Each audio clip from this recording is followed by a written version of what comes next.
আসসালামু আলাইকুম সবাইকে। আজ আমরা চলে এসেছি ভাই ব্রাদার নিয়ে এক অন্যরকম ভ্রমণে। এটা হচ্ছে আমাদের কৈলাগের একটি ছোট্ট কক্সবাজার, যাকে সবাই কৈলাগ মিনি কক্সবাজার বলে চিনে। আজকে আপনাদের দেখাবো আমাদের গ্রামের সবচেয়ে সুন্দর আর ভাইরাল জায়গা, যেটা কি সবাই বলে মিনি কক্সবাজার। সবাই বলে এখানে আসলে নাকি কক্সবাজারের ফিল পাওয়া যায়। এই জায়গাটাকে মিনি কক্সবাজার বলার পেছনে যে সত্যিই কারণ আছে সেটা বুঝলাম এখানে এসে। আর অবাক ব্যাপার হল এখানে প্রচুর লোক ঘুরতে আসে। হাসি জলখিলি আর দুষ্টুমিতে ভরা এক সোনালি সকাল। আমার সাথের বন্ধুরা কেউ পানি ছুঁড়ে মারছে, কেউ ডুব দিচ্ছে, কেউ আবার সেলফ দাঁড়িয়ে ঢেউয়ের মজা নিচ্ছে।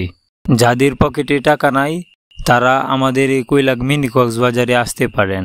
এটা ছিল আমাদের ছোট্ট একটি রঙিন ভ্রমণ। মিনি কক্সবাজারের ভাই ব্রাদারের এক গল্প। মুহূর্তগুলো ছিল একেবারে সিনেমার মতো। এই সময়টাকে মনে থাকবে সারা জীবন। ভাই, এখানে আসলে সাঁতার না জানলেও হাঁটার লাইসেন্স থাকা লাগে।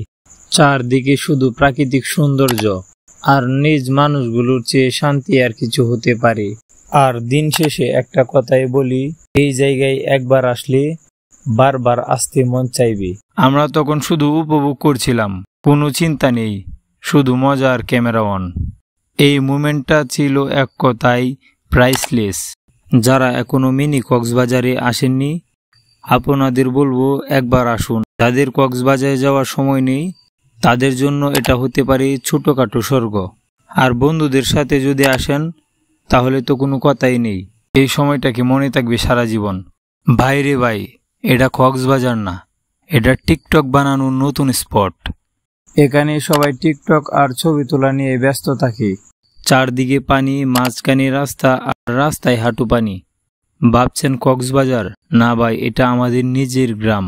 এই জায়গায় প্রতিদিন শত শত মানুষ আসে, কেউ গোসল করতে, কেউ ঘুরতে, কেউ শুধু ছবি তুলতে। যদি আপনাদের ভালো লেগে থাকে তাহলে অবশ্যই লাইক, কমেন্ট, শেয়ার করুন। দেখা হবে পরবর্তী ব্লগে।